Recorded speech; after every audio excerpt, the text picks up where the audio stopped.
ఓ సీనన్న message వచ్చింది, ఎంత పడ్డదే? ఏందే లింగన్న, నీ సంగతేంది? నీకేమన్నా పడ్డాయానే? నీ అవ్వ మా సాయిగాడైతే పైసలు పడ్డాయి కూడా చెప్తలేడు కదా. ఎంకన్నకు పైకం పడ్డట్టున్నది. నీ అవ్వ మస్తు జోరు మీద గుండియాల. ఏంది సావుకారి కాడికి పోతున్నావు? ఏ ఆగు, అడ్డగోలుగా మిత్తి గుంజుతాడు. జర్రాగు, నీ అకౌంట్లకే పైసలు వస్తాయి గాని. ఇగో ఇట్లున్నా ఇప్పుడు ఏ పల్లెలో చూసినా రైతుల ముచ్చట. ఎందుకో తెలుసునా?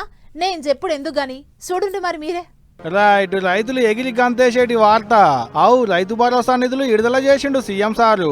సిద్దిపేట జిల్లా నర్మెట్టల మీటింగ్ పెట్టి ఆడికెంచి రైతులకు ఇస్తానన్న రైతు భరోసా పైకాన్ని విడుదల చేసిండు అన్నట్టు. తొలుత 70 లక్షల మంది రైతుల అకౌంట్లలో ఎకరానికి 6,000 రూపాయలు పడేటట్టు ఇకమతి చేసిరు గవర్నమెంట్ వాళ్ళు. మీరందరూ అండగా నిలబడండి. ఈ రోజు రైతు భరోసాలో భాగంగా దాదాపుగా 3,600 కోట్ల రూపాయలు మీ ఖాతాలో వేసినాం. మిగతా పైసలు కూడా 45 రోజుల్లో మీ ఖాతాలో పడతాయి. ఇవాళ కొంచెం వెనుక ముందుంది కాబట్టి 45 రోజుల్లో 9,000 కోట్ల రూపాయలు రైతుల ఖాతాలో వేసి రైతును రాజును చేసే బాధ్యత నాది, మా ప్రభుత్వాన్ని. మీరు ఆశీర్వదించండి, అండగా నిలబడండి. అభివృద్ధి పదం వైపు తెలంగాణ రాష్ట్రాన్ని నడిపించుకుందామని తెలియజేస్తూ. అంత మంచిగానే ఉన్నది కానీ ఎన్ని ఎకరాల వరకు వేస్తారంటారా? అంతా ఇంతని ఏం లేదు. ఎన్ని ఎకరాలు పంట వేస్తే అన్ని ఎకరాలకు పైకం పడుతుంది పక్క. కాకుంటే అంతొక్క పాలే కాదు, 3 విడతలలో వేస్తారు. మొదటి విడత పైకం పడ్డాక 20 రోజులలో రెండో విడత, అటంక మళ్ళీ ఇంకో 20 రోజులలో మూడో విడత. అట్లా ఏప్రిల్ నెల ఎల్లుదల కల్లా రాష్ట్రంలో సాగు భూమి ఎంత ఉంటే అంత పైసలు పడుడైతే పక్క అనేది సర్కారు వాళ్ళు అంటున్న మాట.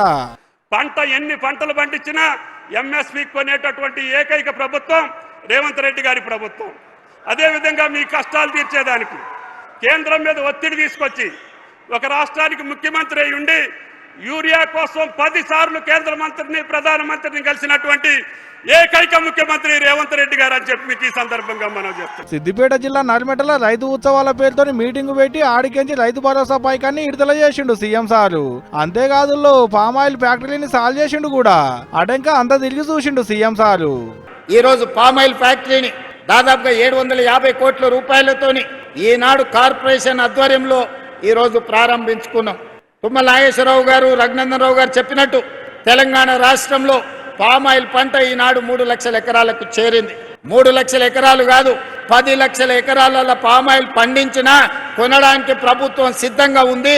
మీకు లాభసాటి వ్యవసాయంగా మారుతుంది. రైతును పంట మార్పిడిలోకి రావాల్సిందిగా నేను విజ్ఞప్తి చేస్తున్నా. తెలంగాణలో ఒడ్లు, పత్తి, మిర్చి, పసుపు, మక్కలే కాకుండా పామాయిల్ కూడా వండియొచ్చు. దాంతో కూడా మస్తు ఫాయిదా ఉంటది అనేది సీఎం సార్ అంటున్న మాట. ఎంత ఫాయిదా ఉంటుందో ఎలక చెప్పేందుకు జిల్లాలకేంచి రైతులను పిలిపించి చెప్తున్నారు కూడా 2-3 వద్దులకేంచి. ఓ రోజు రైతుల ఖాతాలలో పైసలు, ఇంకో రోజు రైతులకు కొత్త పంటల గురించి ఎలక చెప్పుడు. రైతుల మీద గట్టి నజలే వేసినట్టుంది గవర్నమెంట్ వాళ్ళు.